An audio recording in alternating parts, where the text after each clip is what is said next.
Buenas tardes, vamos a iniciar la sesión de hoy.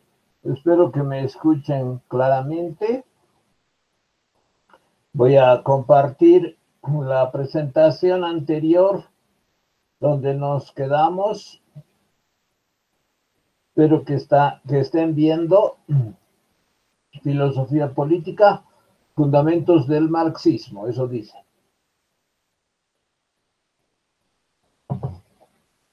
Bueno, nos quedamos aquí, si se acuerdan. Entonces, vamos a continuar.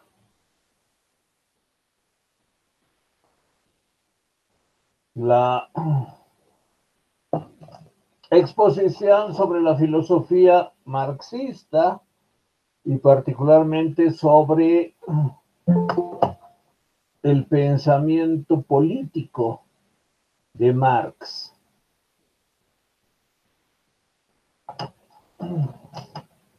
¿Alguien más se sumó? Voy a anotar.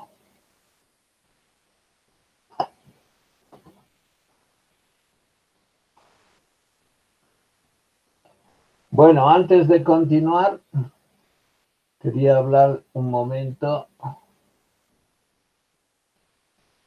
sobre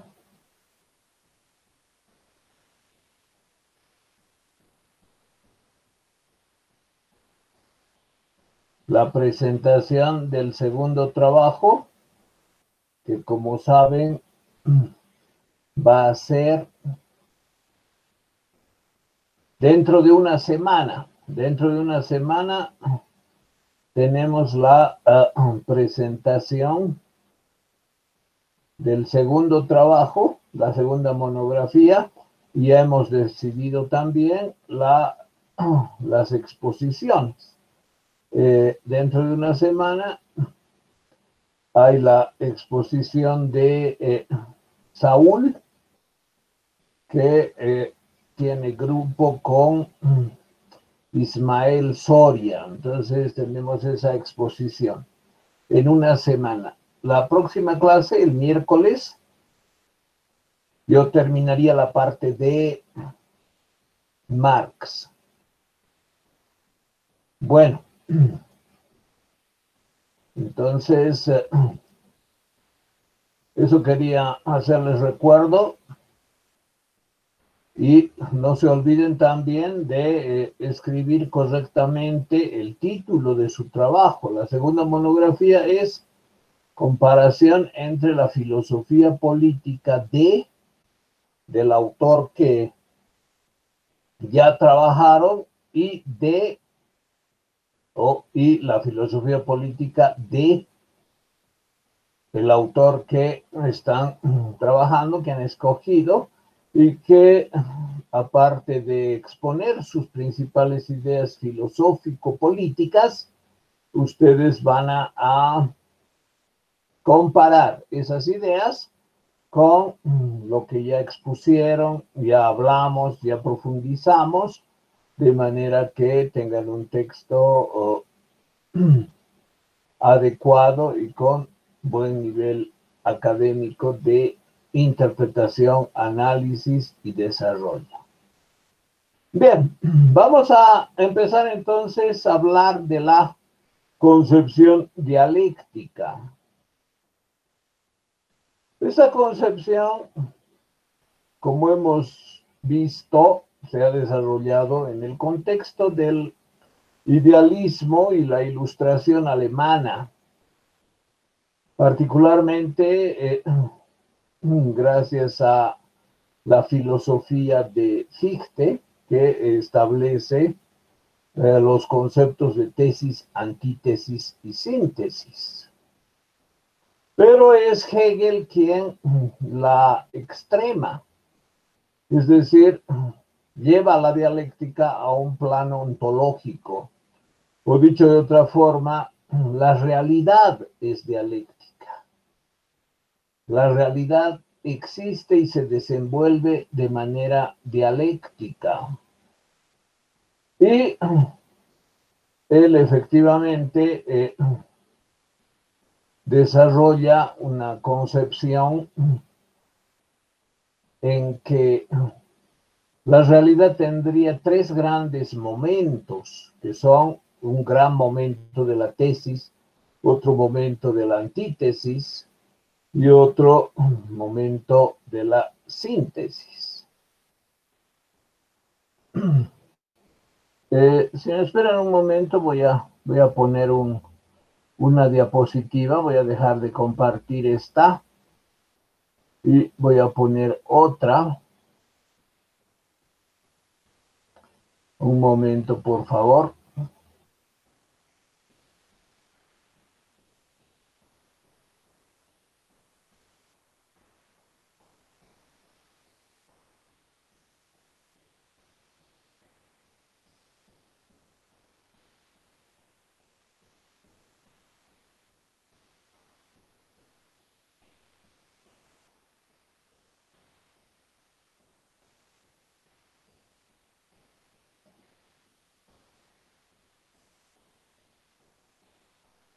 Ay, no lo encuentro. Un momentito.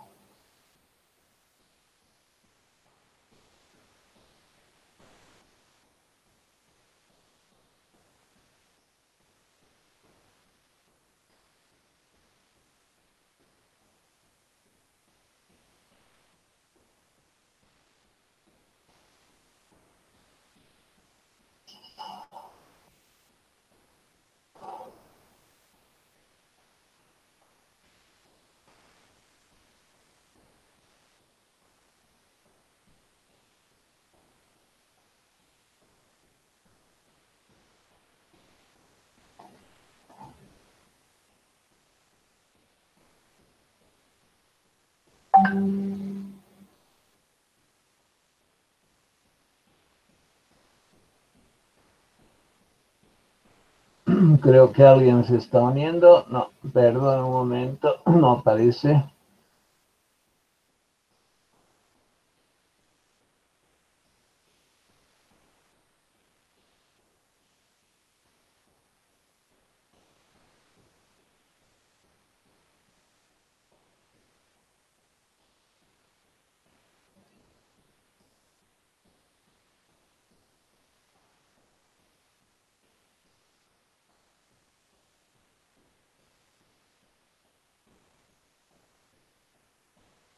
Bueno, aquí está. Finalmente lo encontré.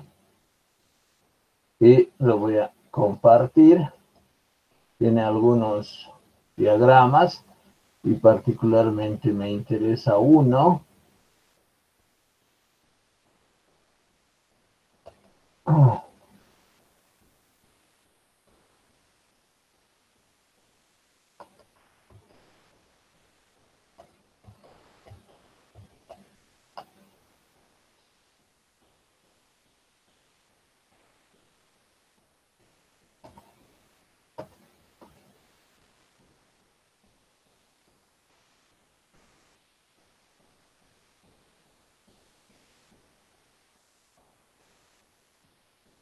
Bueno,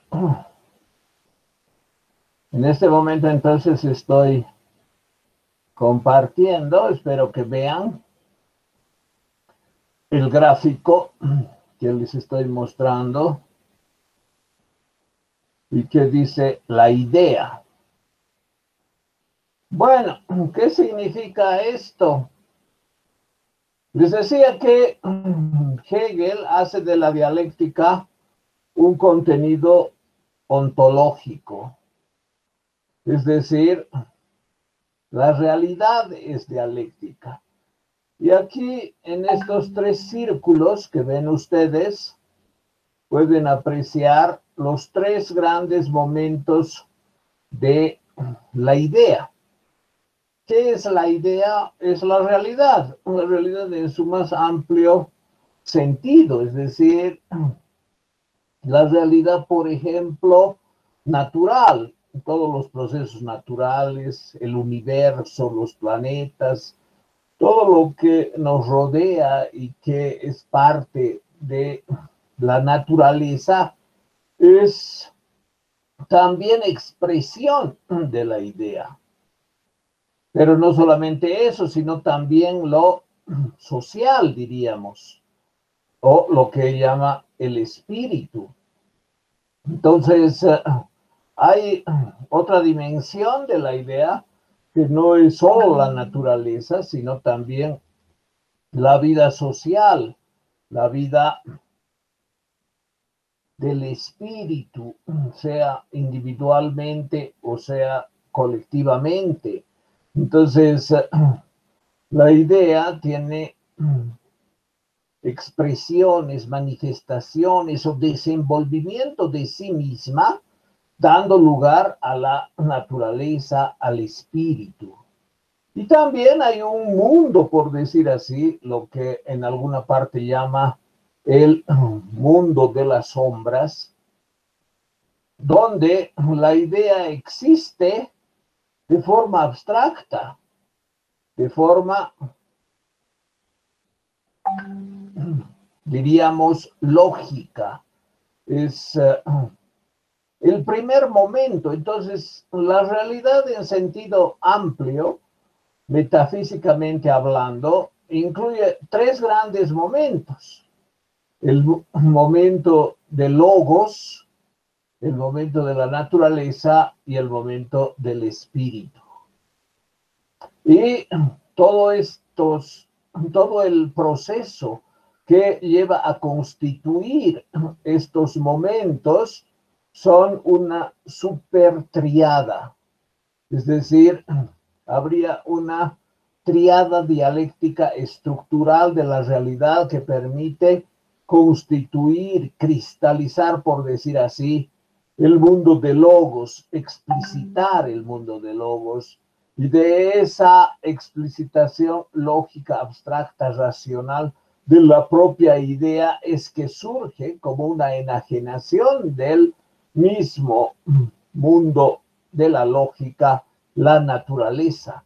Es decir, del mundo abstracto, del mundo de las sombras, surge el mundo cósico, diríamos, de las cosas materiales con tiempo, extensión, y esa es la naturaleza. Entonces, la antítesis del logos es la naturaleza. La antítesis del mundo de las sombras, del mundo de lo abstracto, es lo concreto, real, material, temporal, que existe en el tiempo, en el espacio. Y la síntesis de esta oposición dialéctica estructural entre el mundo de las sombras y la naturaleza es el espíritu. Y en ese sentido, la supertriada se concreta, se supera, llega a la síntesis con el espíritu. Del mundo de las sombras racional surge el mundo cósmico de la naturaleza, el mundo material, espacio temporalmente definido, y como síntesis de esa oposición inicial, como dice Hegel, ¿no? Como superación. Hebung usa la palabra que es salto, superación de lo que se ha dado antes y que expresa algo superior a los dos contratérminos anteriores que los sintetiza, es decir, tiene de uno, tiene del otro, pero tiene también algo propio y superior a la suma de los dos anteriores. Y ese es el espíritu. Ahora bien, las distintas obras de Hegel están focalizadas a desarrollar su sistema en esta estructura, es decir, dentro de esta concepción estructural de la realidad. Su libro de más de 600 páginas, titulado, por ejemplo, La ciencia de la lógica, es la explicitación del desarrollo dialéctico de este momento, porque cada momento tiene su propio desarrollo dialéctico, es decir, el mundo de las sombras, el logos, tiene su propio momento, que es su propio desarrollo dialéctico desplegado en tres momentos que implican su propia tesis, su propia antítesis y su propia síntesis. Y así vamos a tener, por ejemplo, la doctrina del concepto, la doctrina del ser, la doctrina de la esencia, que son los momentos que Hegel desarrolla en este libro, que es La ciencia de la lógica. Y cada uno de ellos a la vez tiene su propia dialéctica, que tiene un nombre y que implica un desarrollo dialéctico que al final, llegando a esta síntesis, da lugar a esta tesis.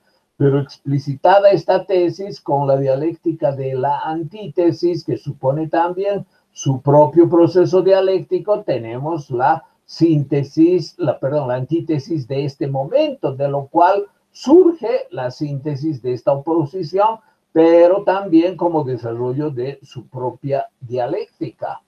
Entonces, la realidad es un conglomerado de procesos dialécticos que incluyen siempre, diríamos, lo pequeño, a nivel medio y a nivel general, el desenvolvimiento de la tesis que genera la antítesis y de donde surge la síntesis. Eso está también claramente evidenciado en este diagrama, ¿no?, que hemos visto hace un momento. Es decir, ¿qué es la tesis? ¿Qué significa tesis? Tesis significa posición, quiere decir manera de ser. Así es esto, así se presenta esto. Estas son las características de este objeto de la realidad, que puede ser un objeto cósmico, es decir, un objeto material, que puede ser, supongamos, una revolución, que puede ser el pensamiento. Entonces, hay siempre una manera de ser de las cosas. Pero esa manera de ser y de presentarse de las cosas nunca es definitiva. Es decir, es una manera de ser que va a generar antítesis. Como sea la realidad, como se presente y como se afirme parte de la realidad, como algo determinado por la estructura misma de la realidad, ha de surgir la antítesis, ha de surgir la oposición, ha de surgir la contraposición a esa manera de ser de las cosas. Y de esta relación antitética, es decir, de oposición, o lo que Heráclito llamaba más de 2 siglos, más de 2 milenios antes de Hegel, Heráclito en el siglo VI antes de Cristo, Hegel a principios del siglo XIX, fíjense, son 2 milenios y medio antes, lo que llamaba lucha de contrarios. La realidad es lucha de contrarios.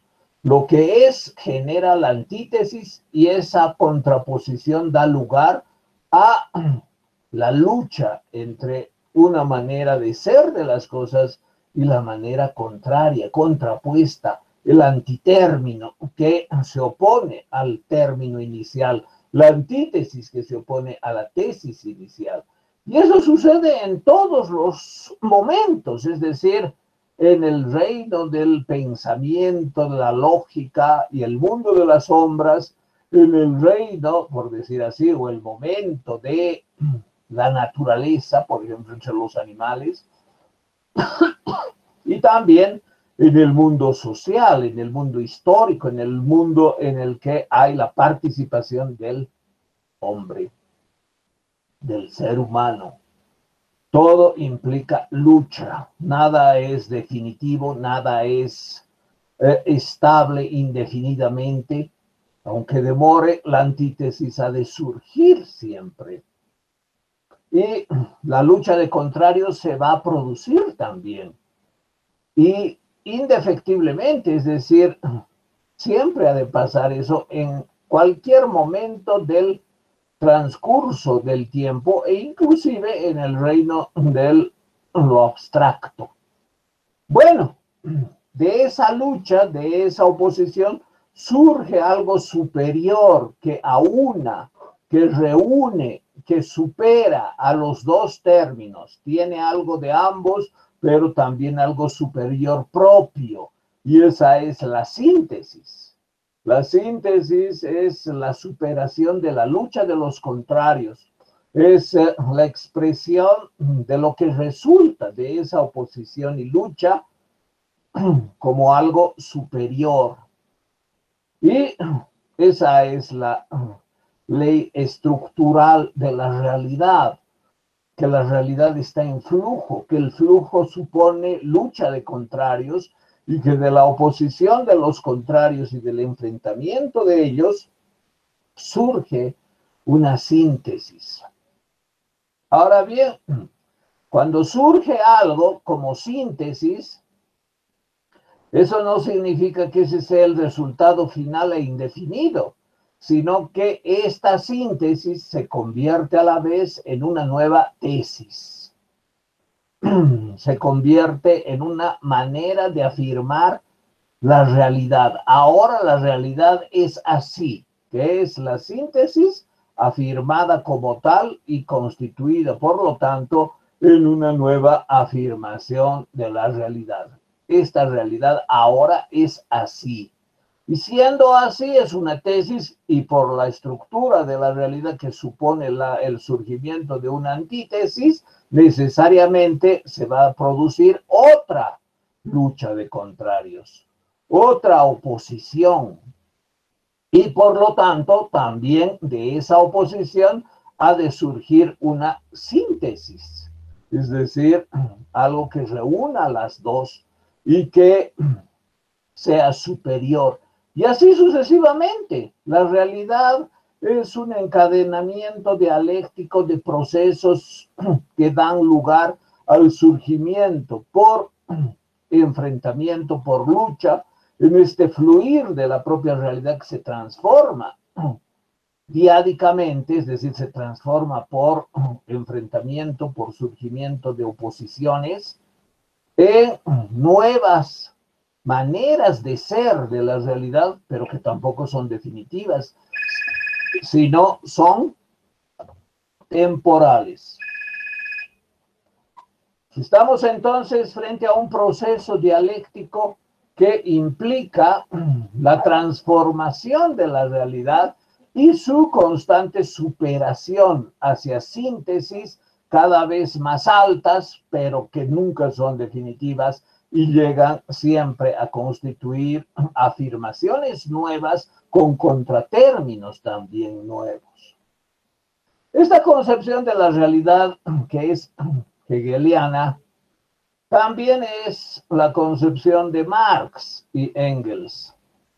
Y puedo poner algunos ejemplos que sin duda hacen más comprensible esta metafísica, o mejor, esta ontología.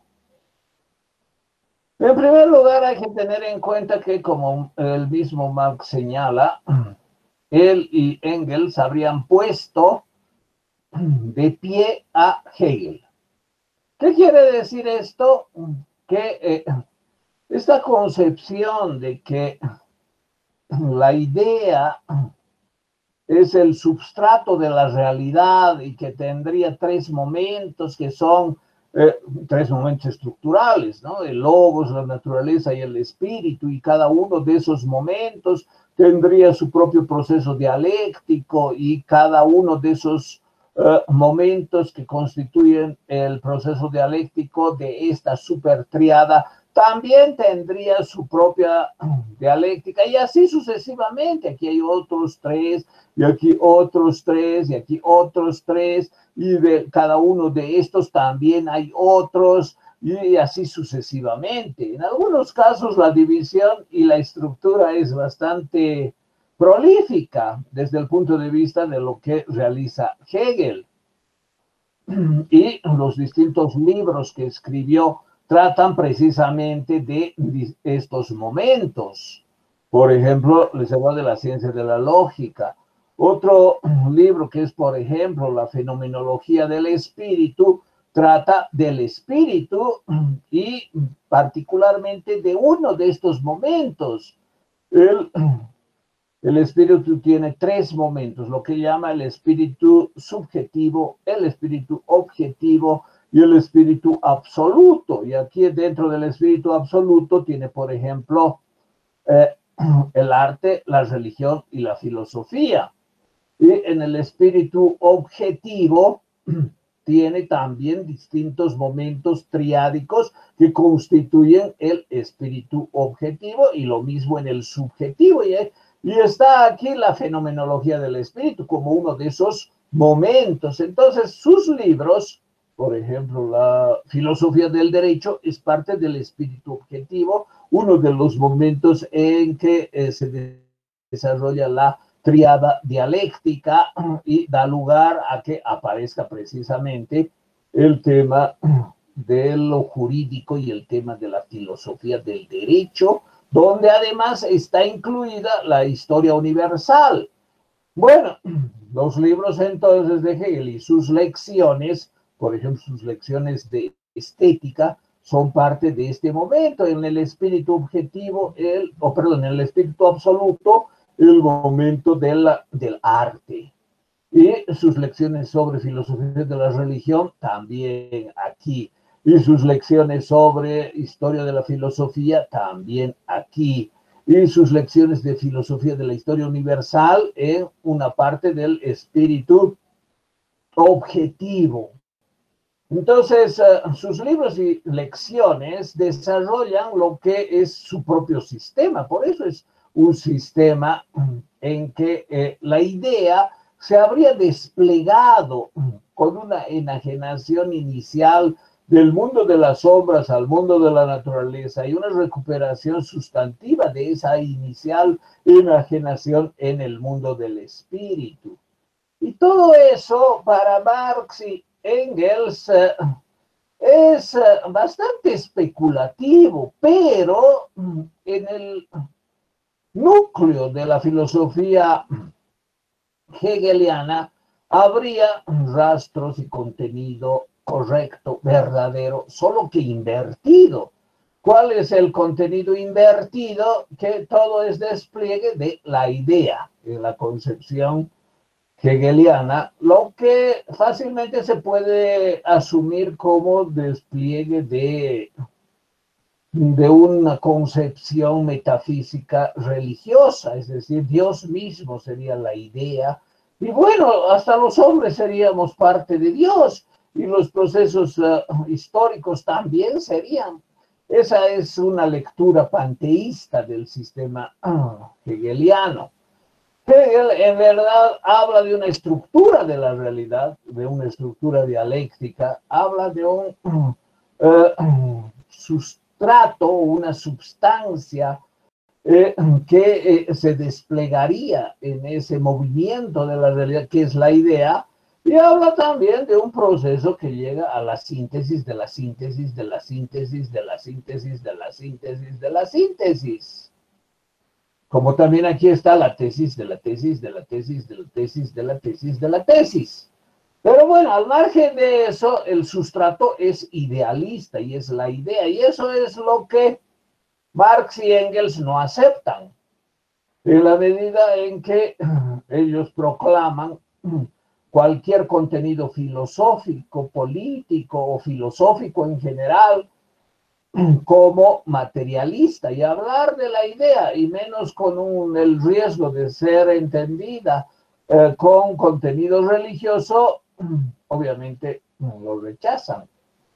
Y por eso habrían puesto de pie el sistema dialéctico hegeliano, que consiste en invertir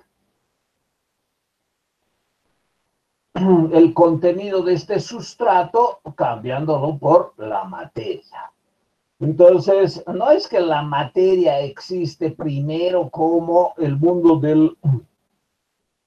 de las sombras con el logos y el pensamiento que se transforma ontológicamente, se enajena metafísicamente y da lugar a la realidad cósmica de la naturaleza. No es eso, sino en la concepción materialista, la materia ha existido siempre y sus formas de existencia son eternas. Las categorías de existencia de la materia, por ejemplo, el espacio y el tiempo, que no tienen nada que ver con la concepción kantiana del espacio y el tiempo como formas puras de la intuición sensible.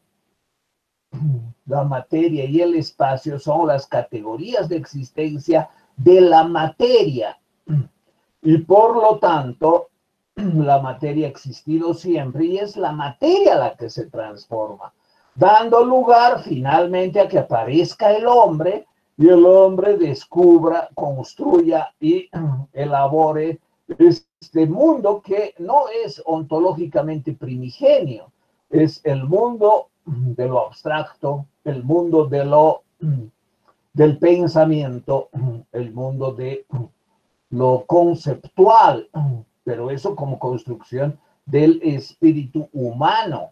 Entonces, este primer momento no es aceptado como ontológicamente preeminente, inicial en el materialismo marxista, aunque aceptan también que hay la supertriada de la naturaleza, espíritu y diríamos el mundo del pensamiento producido por el ser humano, donde además se descubren estructuras dialécticas. En su libro, el anti-Düring, Düring era un filósofo que enseñaba en Alemania, era un filósofo ciego, al que Engels lo ataca y lo hace añicos desde el punto de vista teórico. Y en ese libro Engels escribe que efectivamente la dialéctica se da en la naturaleza como se da en el espíritu. Les decía que se puede establecer, por ejemplo, algunos ejemplos de la dialéctica aplicada por el marxismo e interpretada de una manera, diríamos, simple, de forma que este esquema sea comprensible. Bien, veamos, por ejemplo, la transformación del lo que se llama en el marxismo el modo de producción esclavista en el modo de producción feudal. También es un proceso dialéctico. ¿Cuál es la tesis y la antítesis principal en el modo de producción esclavista o en las sociedades que tienen como expresión fundamental de la contradicción principal? Esto es lo que Mao ha desarrollado posteriormente, el aspecto principal de la contradicción principal, el aspecto secundario de la contradicción principal, el aspecto principal o el contenido principal de la contradicción secundaria, etcétera, etcétera. Eso es lo que hace Mao como aporte filosófico a la dialéctica. Pero Marx y Engels lo que entienden es que en cualquier momento en la sociedad ha de existir siempre una contradicción antagónica. ¿Cuál es la contradicción antagónica de una tesis con la antítesis? O dicho de otra forma, en las sociedades clasistas, y las sociedades clasistas son, por ejemplo, la sociedad donde prevalece el esclavismo, donde prevalece el feudalismo, donde prevalece el capitalismo. En esas sociedades ha de haber siempre una contradicción principal, y esto es muy importante desde el punto de vista político. Es decir, esta es la filosofía política marxista, la que comprende que en la sociedad siempre ha de haber competencia, lucha, enfrentamiento, y eso se expresa de manera, diríamos, vívida, intensa, extrema, en una contradicción específicamente mostrativa de esa realidad, de ese momento, de esa sociedad. Si tomamos en cuenta, por ejemplo, Roma es una sociedad esclavista. Entonces, la principal contradicción en Roma, como en Grecia y otras sociedades que son parte de la historia occidental, en Asia, en el Oriente, se puede hablar de algunas variaciones, pero fundamentalmente en la historia occidental, incluido Egipto, incluida Persia, Babilonia, etcétera, siempre hay una oposición fundamental o una contradicción antagónica. ¿Y cuál es? La que se da entre los esclavistas, es decir, los amos, es decir, los que tienen el poder y que someten, que sujetan, que oprimen, que aplastan, que explotan a los esclavos. Entonces, esclavos versus amos. Esa es la lucha principal. Y en el Imperio Romano eso se ha expresado particularmente con las sublevaciones, y la más grande y la más decisiva ha sido sin duda la del esclavo Espartaco, que era gladiador y que pudo aglutinar a miles de otros esclavos en contra de los amos y por lo tanto en contra del régimen establecido en ese momento. Y el resultado de esa lucha, y esta lucha ha dado lugar precisamente a que después surja algo diferente y superior, que es la manera como se va a afirmar la nueva realidad. ¿Qué pasó después de los enfrentamientos de Espartaco contra los emperadores romanos? Hubo también otros enfrentamientos, y un enfrentamiento muy importante también en un complejo cuadro en que no se reduce solo a esclavos versus amos, fue el que se dio entre el Imperio Romano y los pueblos bárbaros, y así hacia principios del siglo V después de Cristo, Alarico conquista Roma, penetra Roma, saquea Roma y las huestes de los godos destruyen la ciudad. Y décadas después, esto sucedió en el 410, poco tiempo después se da la caída definitiva del Imperio Romano de Occidente. Es decir, hay otras luchas en el contexto de la contradicción principal. Y esas luchas van a generar, por ejemplo, que desaparezcan los amos. Y esas son las transformaciones que se dieron, que tuvieron lugar para después que se consolide una nueva oposición. ¿Cuál es esa nueva oposición? Por ejemplo, la que se da después del esclavismo en el esquema marxista entre siervos de la gleba opuestos a señores feudales. Entonces, la historia es eso, es el fluir de contradicciones que surgen como superación de contradicciones anteriores.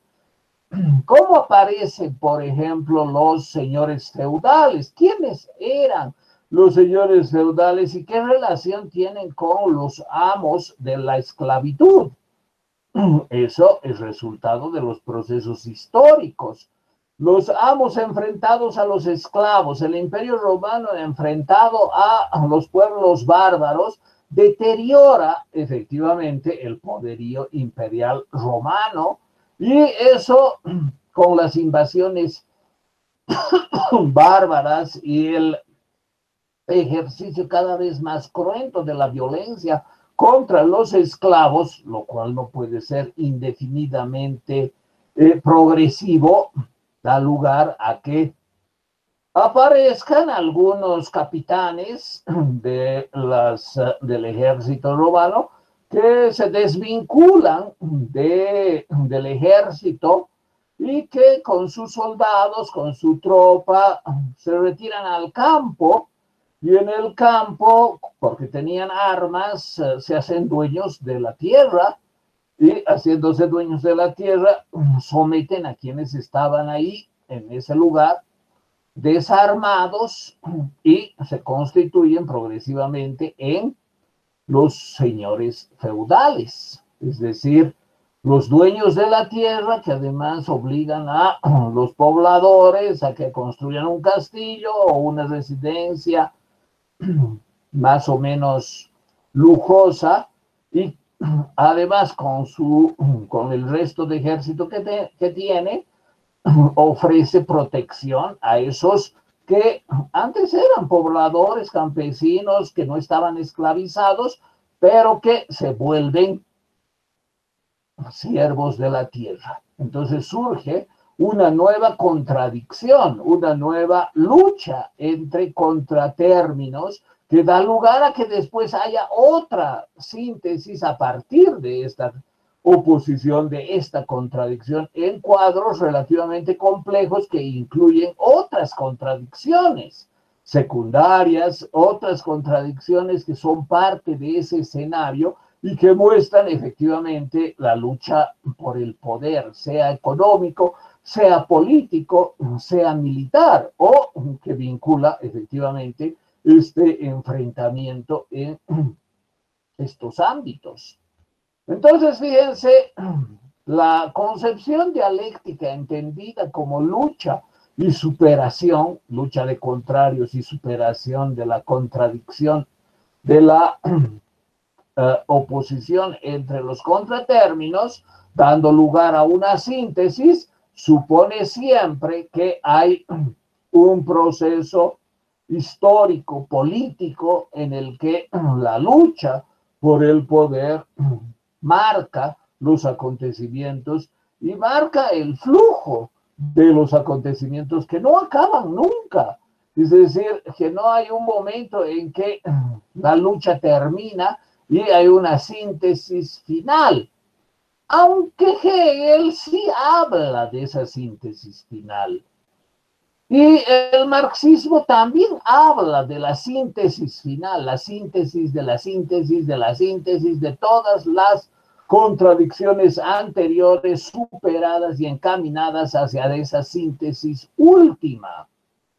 Y esa es precisamente la concepción teleológica del marxismo y de Hegel también, que no tiene que ver nada con Dios. El término teleológico significa el final, lo extremo, lo último, lo lejano.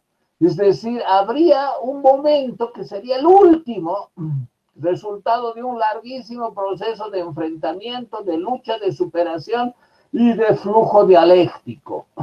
Y ese último momento también tiene un contenido político específico, tanto en la concepción hegeliana como en la concepción marxista.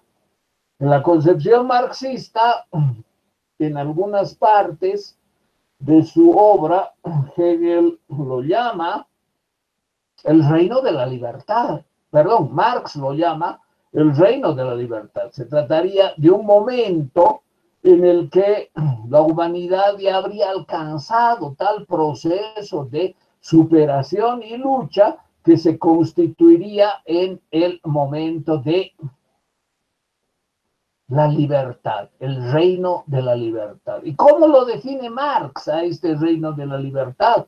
Es muy corta la definición y es muy poco lo que habla de ese reino Marx. En alguna parte hace referencia también a que es un reino de libertad y de realización individual, pero hay una definición más elocuente que dice: el reino de la libertad es aquel en el que todos dan de sí lo mejor de sí, de cada quien según su posibilidad, se forma para ofrecer a la sociedad lo mejor que puede dar y recibe de la sociedad todo lo que necesita, a cada quien según su necesidad y de cada cual según su posibilidad. Esa es la referencia de Marx al reino de la libertad, que significaría la síntesis de la síntesis de la síntesis de todos los procesos dialécticos de enfrentamiento de tesis, antítesis y síntesis anteriores. Bueno, entonces, eso es lo que también se entiende por comunismo universal, es decir, de la sociedad esclavista inicial, llegaríamos a la sociedad feudal, que ha tenido una larga duración de más o menos unos 800 años, el mundo feudal. Después llegaríamos a la sociedad capitalista, que habría tenido hasta el tiempo de Marx poco tiempo, unos pocos siglos, 2 siglos y medio. Y después tendríamos la sociedad revolucionaria socialista, que en un país establecería las condiciones revolucionarias de vida socialista superior al capitalismo. Y eso se encaminaría, ese logro se encaminaría a que el socialismo sea mundial. Y cuando el socialismo sea mundial, ya ningún país capitalista podría resistirse al embate socialista mundial. Comenzaría la construcción del comunismo universal, donde desaparecería la contradicción antagónica fundamental de una clase contra otra. Entonces ya no habría esta oposición dialéctica esencial, fundamental, que marca la lucha de contrarios en cada momento o en cada modo de producción, sino que habría, como señalan los autores clásicos, o especialmente Engels, habrían contradicciones secundarias, es decir, ya no contradicciones antagónicas principales entre dos clases sociales, en que una gana lo que la otra pierde. Esa es la relación de suma cero en política. No hay posibilidad de que todos ganemos, no hay posibilidad de que construyamos una sociedad buena, deseable, justa para todos, sino que nosotros estamos enfrentados a ustedes y vamos a estarlo hasta que los derrotemos. Y cuando los derrotamos, los vamos a hacer desaparecer. Y cuando desaparezcan, vamos a construir otro mundo, otra sociedad.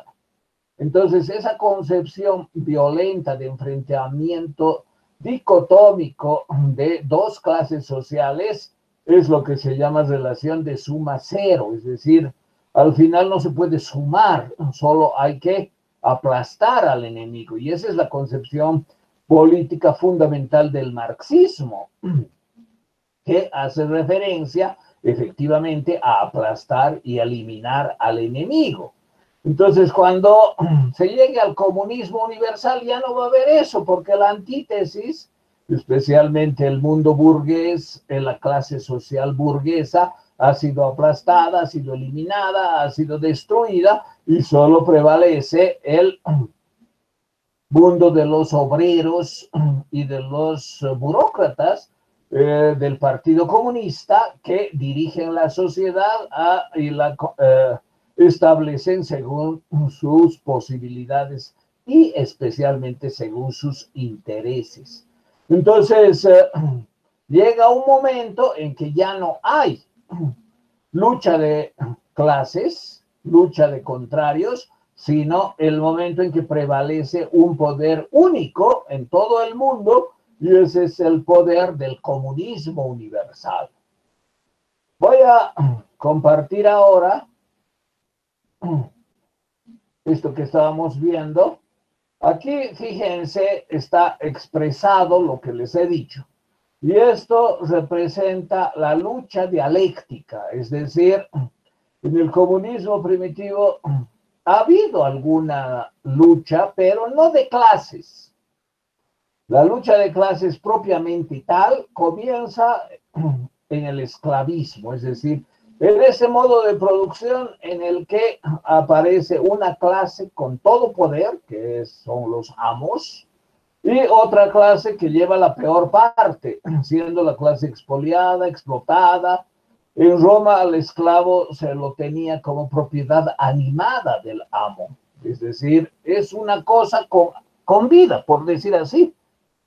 Es un objeto de propiedad del amo que puede moverse, puede hablar, puede trabajar, qué maravilla que trabaje, y obviamente hay que enseñarle a trabajar con obediencia, hay que enseñarle a cumplir las funciones que debe cumplir, y el régimen jurídico romano establecía la posibilidad de uso y abuso de esta propiedad del amo, que era el esclavo. En Grecia no era así, la situación en Grecia, como hemos visto, era un poco diferente, con tantas variantes de las actividades del esclavo, pero sin duda había como base de la sociedad, porque la concepción marxista establece lo económico como lo fundamental que define la sociedad misma, es decir, la manera como se produce es según las relaciones de producción y el desarrollo de las fuerzas productivas, dando lugar a que exista cierta relación diádica fundamental en cada sociedad, y eso es lo que la define. Define una sociedad como esclavista, como feudal, como capitalista, y en ese sentido, el desarrollo de la historia supone un progreso dialéctico no exento de luchas. Al contrario, lo esencial del desarrollo histórico-político de la sociedad es la lucha de clases, es el enfrentamiento de unos contra otros en primer lugar. A veces otros explotados se alinean con los explotados que son protagonistas de la lucha principal. Por ejemplo, algunos van detrás de los esclavos en la lucha contra los amos, algunos campesinos libres, por ejemplo. Pero eso no significa que otros se alíen con los amos, es decir, las opciones de alineamiento en el enfrentamiento no están decantadas de principio, pueden variar. Y los campesinos, según algunas opiniones, por ejemplo, de Lenin, son los más volubles a alinearse con los explotadores.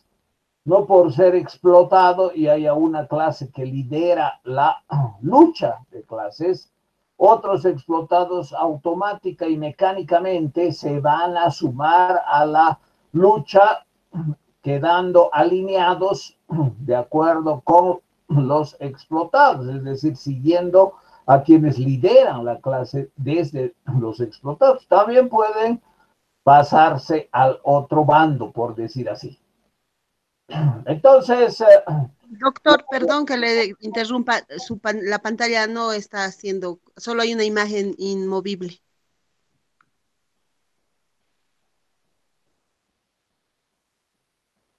¿están viendo esto que dice progreso dialéctico de la historia? No. Ahora sí, doctor, recién. Se ve, doctor. Ya, está bien. Continuamos entonces. Esto debió verse antes, pero a veces son problemas.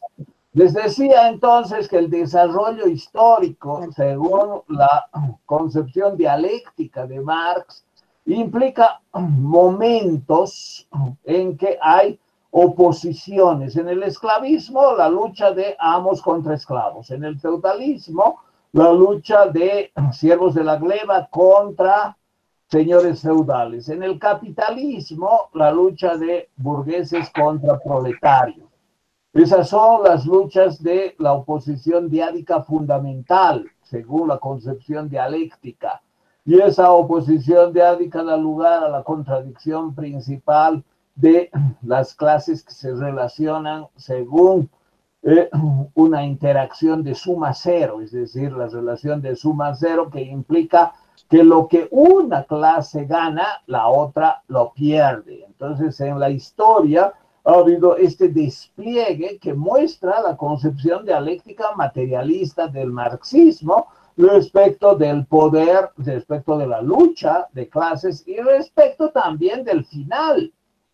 Del final, Marx, ¿qué dice? Lo que hemos hablado, el reino de la libertad, que es en su más extrema realización, el reino de la libertad, supone el comunismo universal, es decir, la supresión, supuestamente, de todas las clases sociales y también de las clases antagónicas. ¿Perdón?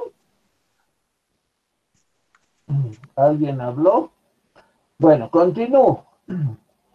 Entonces, desde el esclavismo, que es la forma más, diríamos, primigenia de enfrentamiento de las clases sociales y de dialéctica de la historia, con dos contratérminos opuestos que daban lugar a distintos alineamientos de algunas clases que podían estar con unos o con otros, los campesinos, por ejemplo, o los artesanos en las ciudades, etcétera, con estos alineamientos en uno u otro bando, dando lugar a que haya enfrentamientos violentos y otras contradicciones también, no solamente la contradicción entre amos y esclavos, sino, por ejemplo, la rebelión de los bárbaros, la resistencia de los bárbaros a ser sometidos, por ejemplo, por el Imperio Romano, lo que deterioró. Y hay otras causas también, pero desde el punto de vista marxista, debido a que lo fundamental en la sociedad es el conjunto de relaciones productivas, que se haya erosionado la esclavitud, supuso un cambio en la estructura productiva misma. Ya no eran los esclavos propiedad animada que podían ser usados y abusados, la base de la producción de bienes en la Roma imperial, por ejemplo, sino el hecho de que se hayan dispersado los amos, que también algunos esclavos hayan huido al campo y se han convertido en siervos, ha dado lugar a transformaciones que finalmente se cristalizaron en el feudalismo, es decir, las luchas de clases con su complejidad inherente, porque no se puede reducir solo a una versus otra, dan lugar a las transformaciones políticas e históricas que definen nuevas formas de enfrentamiento, nuevos protagonistas y nuevos actores, y así sucesivamente continúa la historia política. Esta es la concepción política fundamental de Marx, donde la violencia, como él mismo dice, es la partera de la historia.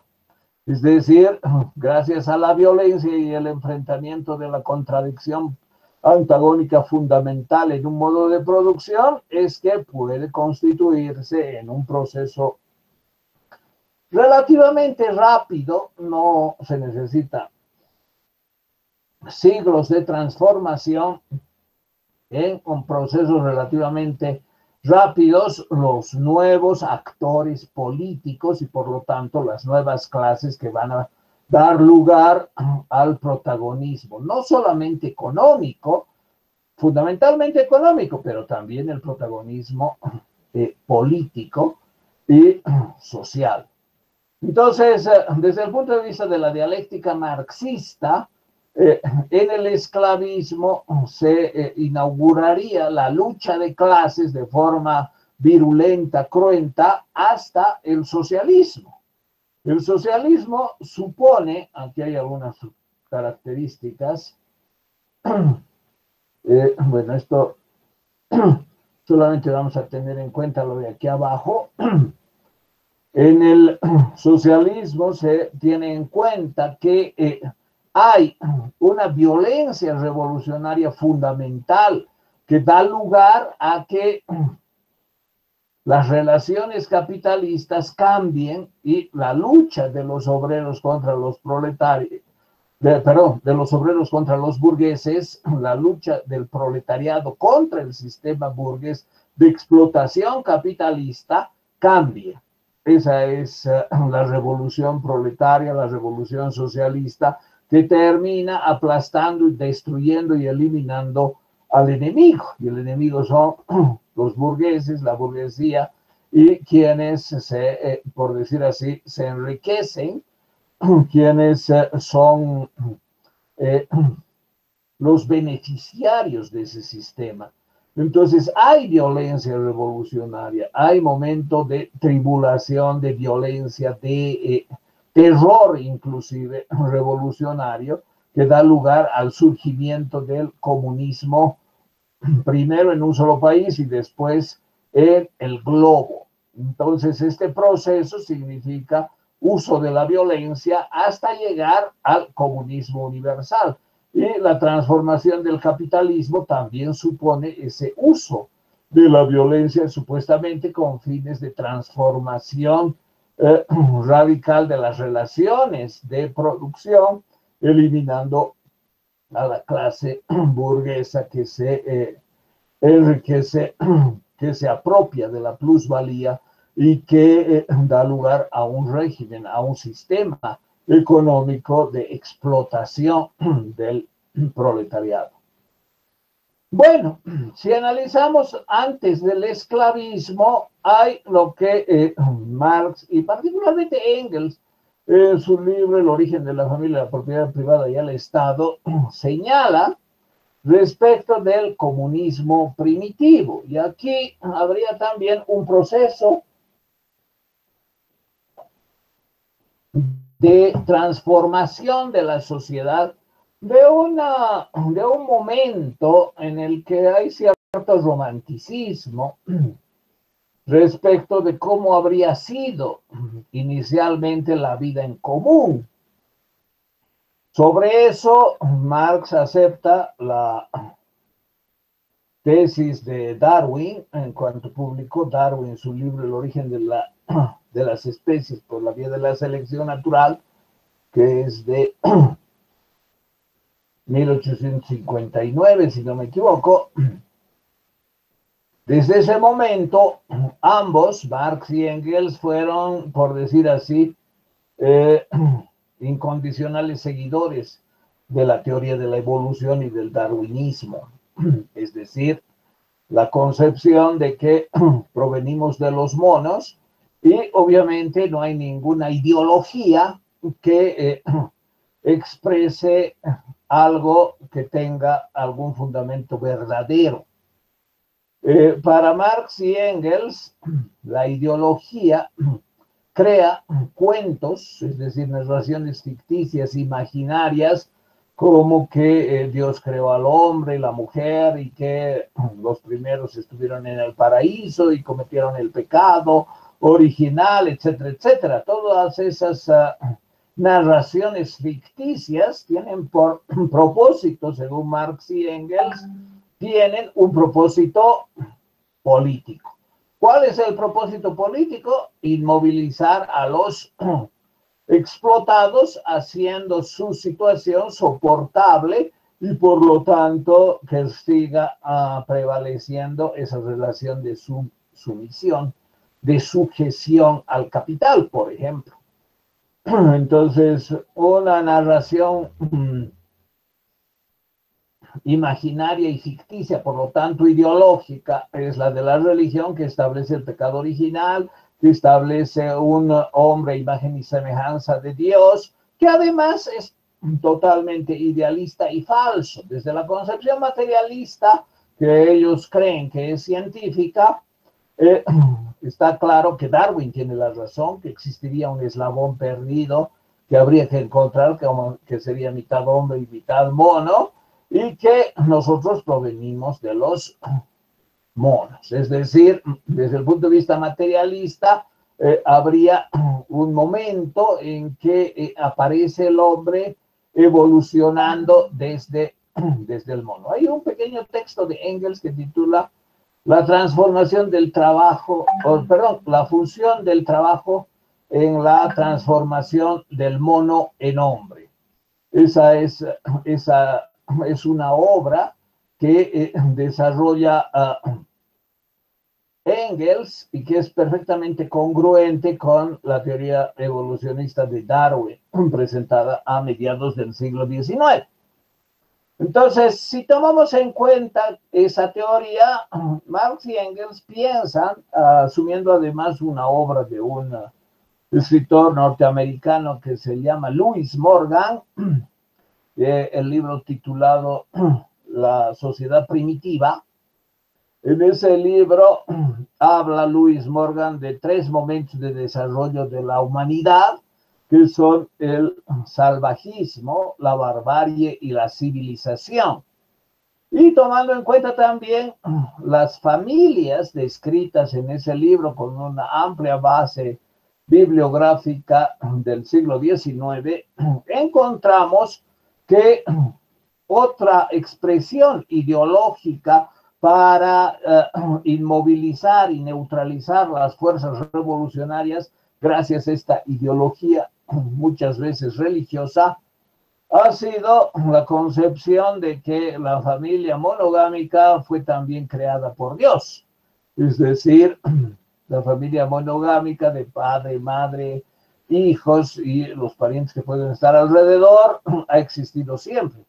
Lo que es otra imaginación, otro producto ideológico para crear el sentido de legitimidad y de unicidad de la familia monogámica. Siguiendo a Morgan, Marx y Engels, Marx hizo apuntes del libro de Morgan, La Sociedad Antigua, 2 tomos de extraordinaria calidad, pero quería publicar un libro, pero no le alcanzó el tiempo, en 1882 murió, y con base en esos apuntes, Engels escribió este libro titulado El origen de la familia, la propiedad privada y el Estado. Y ahí muestra efectivamente que la familia monogámica está estrechamente vinculada a la esclavitud, al patriarcado, a la sociedad de clases, a la sociedad de propiedad privada, a la sociedad con Estado y con política. Política a favor de los explotadores, a favor de los poderosos. Hegel había dicho en sus lecciones de historia, de filosofía de la historia universal, que la historia comienza con el Estado, y eso significa en sus lecciones que comienza con la China que sería el primer Estado en el, por decir así, en la línea dialéctica del tiempo. Bueno, para Marx y Engels no es así. Lo que comienza con el Estado, que puede ser la China, o que puede ser India, o que puede ser Persia, Babilonia, Egipto o Grecia, es el producto de un desarrollo político anterior en que hay transformaciones. Y en este desarrollo político habla, por ejemplo, no privado de cierto romanticismo, de las formas familiares primitivas, que serían más comunitarias, que darían lugar a cierto comunismo primitivo, sin propiedad privada, sin clases sociales. ¿Cuál es la definición de clase? Es muy clara esa definición, ¿no? Es el lugar que ocupa un grupo de personas en la sociedad según su actividad productiva, es decir, lo que hace este grupo de personas, por ejemplo, cultivar la tierra, define que es una clase social. O lo que hace este grupo de personas, por ejemplo, administrar sus propias fábricas, define que es una clase burguesa industrial. Entonces, el lugar que ocupa un grupo de personas en la producción define la clase social a la que pertenece. Pero antes de las primeras clases sociales, y en eso asume Marx la concepción de Rousseau, que dice el origen de la desigualdad radica en la propiedad privada, les decía que antes de la existencia de las clases sociales habría subsistido una forma de vida social en la que nadie era dueño, especialmente de la tierra. Pero bueno, la tierra incluye no solamente la parcela para cultivar, supongamos, granos o, por ejemplo, trigo para el pan, sino también de los recursos naturales, por ejemplo, los bosques, el agua, los recursos minerales, los animales, las plantas, etcétera, etcétera. Entonces, en este tiempo, en el tiempo del comunismo primitivo, sin clases sociales, no había propiedad de los medios de producción, es decir, algunas mujeres que además vivían en común, no vivían en casas separadas por familias monogámicas, sino tenían relaciones bastante flexibles y permisivas con los hombres, los que también tenían mucha permisividad, en habitaciones comunes. Había también propiedad común, y no solo de la tierra, sino también de algunos enseres.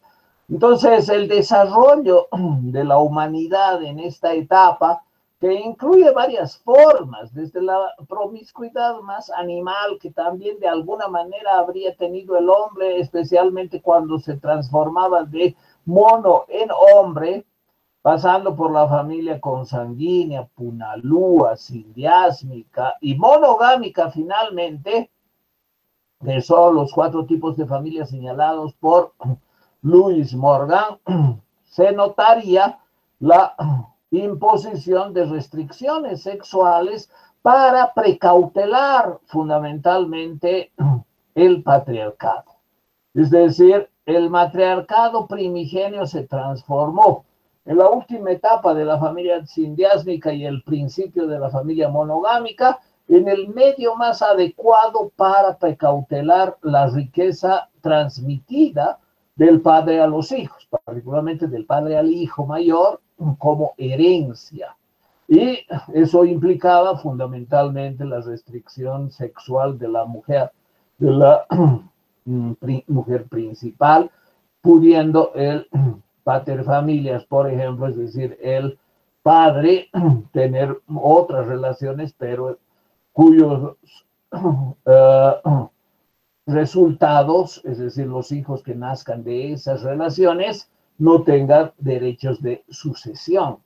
Entonces, sea para fortalecer el poder de los ricos, de los fuertes, de los que tengan mayor estatus, relevancia y situación en la sociedad respecto de los otros, que ese es el sentido de la política. La política y el Estado no surge para beneficio de todos. Es otra ideología, es decir, otra mentira, otra imaginación, que el Estado surge para regular los conflictos y que ya no nos peleemos y que por lo tanto tengamos leyes justas que se administren de manera que nuestros conflictos se resuelvan racionalmente. No hay tal. En la concepción marxista, el Estado es la expresión política del poder de los que tienen riqueza, del poder que surge para precautelarlo, para perpetuarlo. Es decir, las leyes tampoco expresan la justicia, sino expresan los intereses, la conveniencia de los poderosos. Leyes y Estado, entonces, son producto de los intereses de clase, y quienes los crean, quienes crean el Estado, quienes crean las leyes, lo hacen en vista a sus propios intereses, porque son los poderosos quienes crean el Estado y las leyes. Entonces, la política no aparece como la manera de resolver problemas, conflictos, sino como extensión del poder económico, militar y social que se da en la sociedad para precautelarlo, para acrecentarlo, para garantizarlo.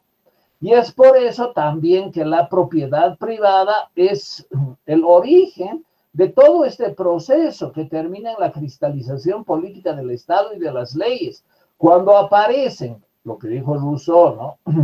Algunos que en la sociedad dicen, esto es mío, lo que era de todos antes, por ejemplo, una parcela de tierra, y los otros aceptan, los otros le creen, los otros no se rebelan, los otros asumen, porque además ese no es uno cualquiera. es uno poderoso y no está solo, está rodeado de otros que aparecen como los nuevos dueños. Entonces, cuando un grupo de poderosos y fuertes, miembros de la gente, del clan, de la tribu, de lo que sea, se vuelven propietarios, es decir, se vuelven, hacen lo que llama Marx la expoliación o la expropiación, es decir, convierten lo que era colectivo en algo privado. Ese es el momento en el que se van a dar las distintas transformaciones. La familia tiene que ser monogámica. Las restricciones sexuales para la mujer tienen que ser absolutas.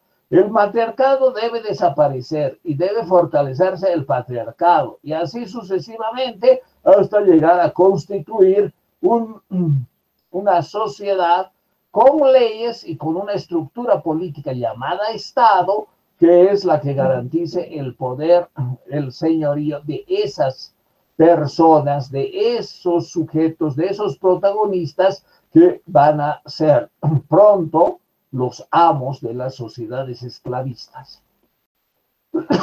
Entonces así desaparece el comunismo primitivo, pintado románticamente por Rousseau y asumido también con un dejo de romanticismo por Marx y Engels, pensando que en el mundo de la barbarie, inclusive en el mundo del salvajismo, no prevalecía la ley del más fuerte, no prevalecía las relaciones de dominio como se dan en los animales, es decir, entre los animales las relaciones de dominio son efectivamente del más fuerte sobre los débiles. Entonces eso no aparece aquí, no aparece como relaciones de poder de los más fuertes, sino como una nostálgica forma comunitaria de vivir y de responder a las necesidades. Es decir, los hombres se reúnen, se organizan, comparten la propiedad, trabajan colectivamente. Toda la concepción utópica de los utopistas franceses del siglo XVII, XVIII, que habían pensado, y particularmente el mito del buen salvaje de Rousseau, está operando en esta concepción de un mundo idealizado inicial, sin conflicto, sin violencia, sin dominio del más fuerte sobre sus semejantes. Es decir, hoy se sabe que ese mundo idílico pintado por Rousseau y que de alguna manera se reproduce en la concepción marxista del comunismo primitivo, no existió. Evidentemente había cooperación, pero prevalecía el conflicto. Evidentemente había trabajo colectivo y no había propiedad privada, pero había también una fortísima lucha por el medio ambiente, por los recursos, por el territorio. Entonces, aunque no haya propiedad privada, pelear por un territorio entre un gen y otra gen, entre una gen y otra gen, era la norma. No era que se ponían de acuerdo y vivían pacífica y alegremente un grupo de personas en una pureza primigenia que solo existe en la imaginación de los autores. Más aún, hoy se sabe que hubo una, por decir así, hasta lucha de razas, lucha de un enfrentamiento de especies. Es decir, los neandertales fueron arrasados, aplastados, con muy ligera posibilidad de hibridismo de especie con el Homo sapiens sapiens, por el Homo sapiens sapiens. Entonces, la idea del comunismo primitivo, las ideas de esa situación romántica, que sería el principio de la humanidad dando lugar al momento de la propiedad privada, el Estado, las leyes, el patriarcado, como algo posterior y necesario, parece ser otra elucubración imaginativa. Y en este caso, de autores como Louis Morgan, Marx y Engels. Bien, no sé si tienen alguna pregunta. Voy a dejar de compartir en este momento y hemos visto aspectos importantes de la filosofía política de Marx en el contexto de la concepción ontológica de Hegel sobre la dialéctica. ¿Alguna pregunta? ¿Comentario?